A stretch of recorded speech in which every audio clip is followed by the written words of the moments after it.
Hey guys, today's topic of the video is going to be about an important topic in literary theories, which is by T.S. Eliot and is the traditional and individual talent. Um, in this video, we will be discussing the introduction, parts of this essay, detail and analysis of this essay, and conclusion of this essay.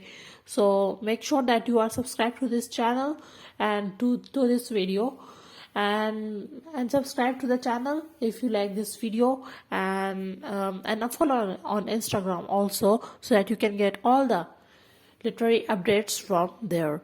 I post every day, and make sure that you are subscribed to this channel to get all the literature videos. So moving towards the introduction of the essay, this essay first appeared in a London-based magazine, The Egoist,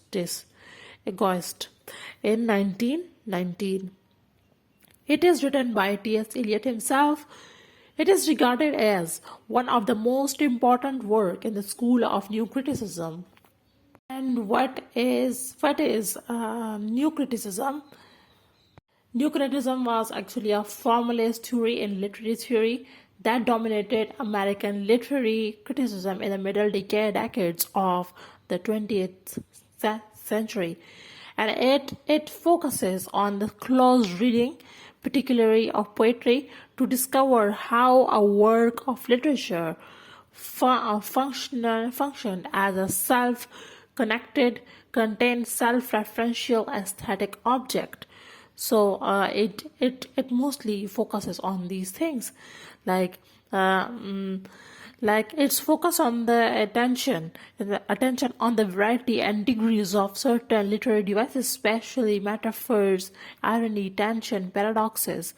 So the new criticism emphasizes on close reading as the way to engage with text.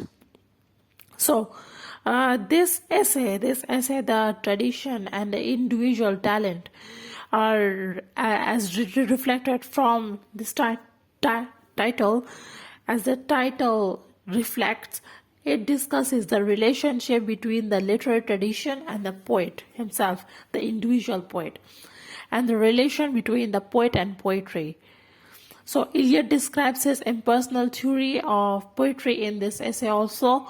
Important topic of this essay are tradition and individual theory. This essay is an attack on romantic movement. Romantic movement is the Romanticism was a movement in art and literature that originated in late 20th century after the French Revolution, and it emphasizes the subjectivity to a subject, and it focuses the importance of an individual. So that's the point. So moving towards the parts of this essay, there are three parts of this essay. First is Eliot's concept of tradition. Second is theory of impersonal theory. And last is the conclusion of this essay. So moving towards the first point, which is the concept of tradition. What is tradition? This is the first part of the essay, and it deals with the concept of tradition and the individual of English towards attitude of English towards tradition, English literature towards tradition. Tradition is a special and complicated term, and by tradition, Eliot means the historical timelessness. Historical timelessness. What is historical timelessness? It is the mixture of past and present. Tradition, how? T.S. Eliot is explaining this. Traditions reject the common view in which great poetry lies the complete departure from its ancestors.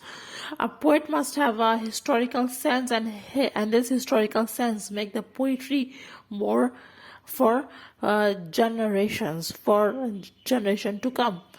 Eliot says that all literature must be like Homer's, like that of Homer's. He says in his word, the most individual part of his work must be, most individual part of the Homer's work must maybe those in which the dead poets, his ancestors, asserts their immortality most vigorously. He further says that the historical sense involves a perception not only of partness or pastness of the past, but of its presence. The historical sense compels a man to write not merely with his own generation in his bone, but with a feeling that the whole of the literature of Europe from Homer and within it the whole of the literature of his own country has a simultaneous existence and encompasses a simultaneous order. So a poet who has the historical sense can read from both past and present perspectives. So the past should be altered by present as much as the present is directed by the past. So old works are influenced and compared with the present works and vice versa. So this is the tradition. This is a concept of tradition by T.S. Eliot. So next point is the theory of impersonal theory in this essay. It deals with the idea that the great work do not express the personal emotion of a poet. For example, a poet's mind acts as a catalyst in a chemical reaction. All right, it catalyzes some thought, is some piece of literature. So again, the mind of a poet is needed for poetic work. Poet capture incidents from the surrounding and process them in his mind as a catalyst, where he stores their certain feelings and emotion and create a new poetry. Eliot says that poets become invisible with his personality. A poet should be invisible with his personality, according to T.S. Eliot. He says that the poet has not personality to express, but a particular medium. Poet is no one to be expressed. He is just a writer, and he should provide a particular medium. A poet combines different things in his poetry, but not his emotion and personality. A poet must use the ordinary emotions to compose poetry. For Eliot, poetry should be an escape from emotions. So that's all. So poetry is not a turning loose of emotion, but an escape from emotion. It is not the expression of personality, but an escape from personality. So according to Wordsworth, S.T. Coleridge, and their preface to the lyrical ballad, this says that poetry is the simultaneous flow of emotions. It's a loose flowing of emotion.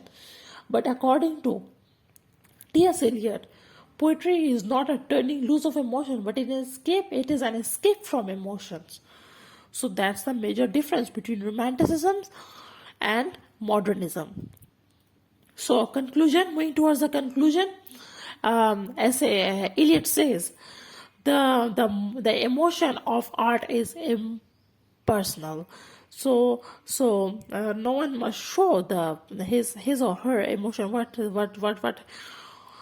are the